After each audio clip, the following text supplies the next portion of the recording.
Welcome back, everyone. Good to see your smiling faces again. Oh, you need a hug? Come on, bring it in, bring it in. I'm Mikey. We're in the garage. Today I want to teach you how to do a wheel stud conversion kit and put spacers on your BMW. I'm going to show you how to do this on my amazingly awesome 2015 M235i. So we're going to put these hub-centric 12.5 mil spacers on the back of the car and replace these lug bolts with a stud and a lug nut. Aside from the basic tools you would normally use to take one of the wheels off your car, you only need two extra little things. Let me show you what you need. So obviously you're going to need your wheel studs and your lug nuts. I'll put a link in the description below for what I picked up off ECS Tuning, as well as the link for the spacer, a breaker bar to loosen the lug nuts, a torque wrench to tighten both the wheel studs and the lug nuts once you put the wheel back on. Doesn't have to be a fancy electronic one like this. The regular old click ones work just fine. A 17 mil socket to take off the lug bolts, which actually happens to be the same 17 mil socket you're going to use to put the lug nuts on the wheel studs when you put the wheel back on the car. A ratchet. And a 5 mil Allen. This is a 3/8. You're going to use this Allen key because it fits in the end of the wheel stud. This is how you're going to tighten these into the hub. You're going to need some brake cleaner, and I recommend an old toothbrush, some shop towels. You have to clean the inside threads of the hub where the wheel studs screw in. You're going to need some Loctite, and I'm using this blue medium strength thread locker. Once again, we're going to use some of the Tin Man's toothpaste, this anti-seize lubricant, to put a very thin coat on the inside of the spacer where it comes in contact with the hub. That way it doesn't get rusted on and stick. Also, I wanted to mention and show you that these spacers actually have what exact size they are on them. These are from Turner Motorsports, and they have these cool little notched out portions. So if they get stuck, you just use a flathead screwdriver, put it in there, and pry them off the hub. This portion of the wheel stud here, this is the section that's actually going to screw into the hub, and we need to have a clean contact point where this threads in. So this is why we need our brake cleaner and a toothbrush. So I'm going to spray some brake cleaner in here, use a toothbrush, and a couple of shop towels. I'm going to get as much gunk out of here as possible so there's a clean contact point for the lug stud to fit in there.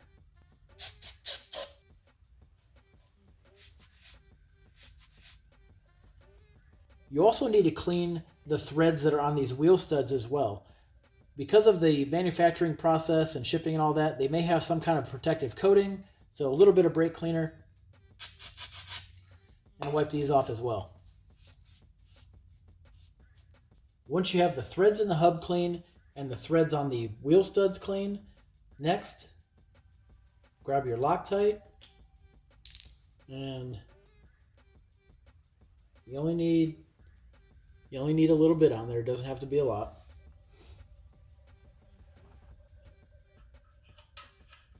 Screw them in, and this is where you need your torque wrench, 20 Newton meters or 15 foot-pounds, same thing. Because I'm showing you all how to do this on the rear of the vehicle, the parking brake is actually preventing the brake discs from turning while I torque these down. And since my car is rear-wheel drive, when I go up and do the front rotors, there's nothing from preventing them from turning while I torque these down. But honestly, 15 foot-pounds or 20 Newton meters isn't very much, so I was actually able to hold the brake disc with one hand and torque it down with the other. If you're not able to do that, you can just have somebody get in the car and put their foot on the brake. That'll prevent the brake disc from turning while you torque these down.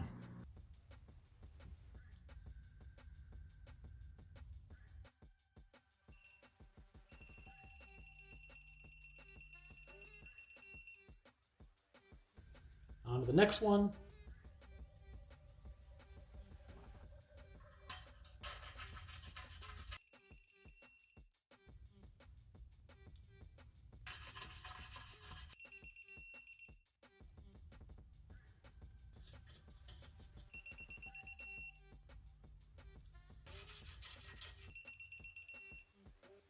If you're not running any wheel spacers, this is it, you're done. Just do this on every other hub on the car and put your wheels back on. Torque the lug nuts down to spec and you're good.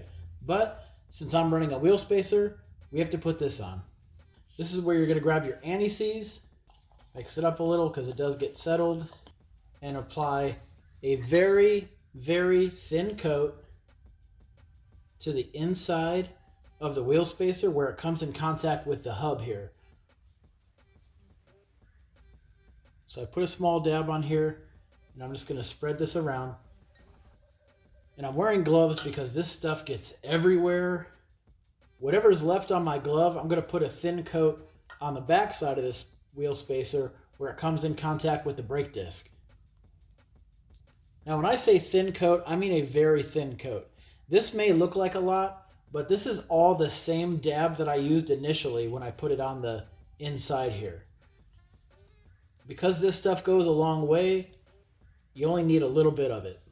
If you put too much anti-seize on here, when you put this on the car, the pressure of the wheel being bolted on and centrifugal force, any excess anti-seize is going to fling off of here, possibly get on the brake pads or the brake disc surface, which definitely affects your stopping ability.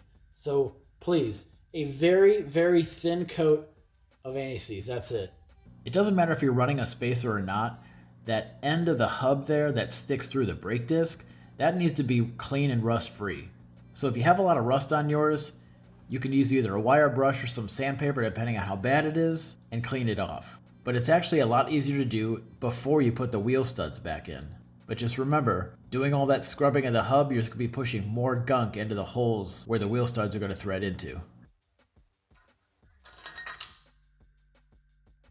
Now that I have the spacer on, before I put the wheel back on the car, I'm also going to put a very thin coat of anti-seize on this outside portion where the wheel comes in contact with the spacer here. If you've ever been stuck on the side of the road trying to change a flat tire and you can't get the wheel off of the car, it's because the rim actually rusted to this part of the hub, or in my case, a wheel spacer. And like I mentioned before, these wheel spacers have this groove right here where if they do get stuck, all you gotta do is wedge a flathead screwdriver in right here and pry them off. Cool, huh? Let's say if you do this wheel stud conversion and you decide to take these off, if you try using the little 5mm Allen in here and you can't get these loose somehow, or maybe it strips, the other way to get these off, or actually even on, is the double nut method. So you're going to put one of these nuts on, and you're going to put the cone portion towards the outside. Then your second nut, screw on as well. With two nuts on here, and you're turning the outside one, what you're effectively doing is turning the outside one directly into the inside one. So it's going to help tighten this. And the same thing goes for if you're trying to take it off. You're actually going to use the inside nut and put a wrench on it and turn it. And all it's going to be doing is going to be tightening it against the outside nut. Does that make sense? All right. Some of you may be asking, why bother go through this whole process just to make it easier to put the wheels back on the car? One being, I want to do a full season of autocross and as much drag racing as possible as I can this summer. So I'm going to have different tire choices based on what I'm doing. Now, in my opinion, it's less wear and tear on the hub if I'm not using the lug bolts that BMW uses. Because if I have a wheel stud like I just put on, I'm just putting the wheels on the studs and putting the lug nuts on. That's only wear and tear on the lug nuts and the wheel studs. Now, if I keep the stock setup straight from BMW, it's more wear and tear on the actual hub. And like I said, I intend on doing a full season of autocross and a ton of drag racing. So I'm going to be swapping my tires out pretty often. I just don't want to cross-thread a lug bolt into the hub somehow, or possibly break one, whatever. It's just a lot of wear and tear on the hub in my opinion. Plus, it's just a lot easier to hang a wheel on the wheel studs than it is to fit it on the hub, hold it in place with one hand or a knee, then get a bolt in, tighten it down as much as you can. It's just a pain in the butt. So there's my reasoning. I hope you liked the video. If you did, give me a thumbs up. And if you're not a subscriber, please do. Join me on this journey of performance upgrades and random maintenance items.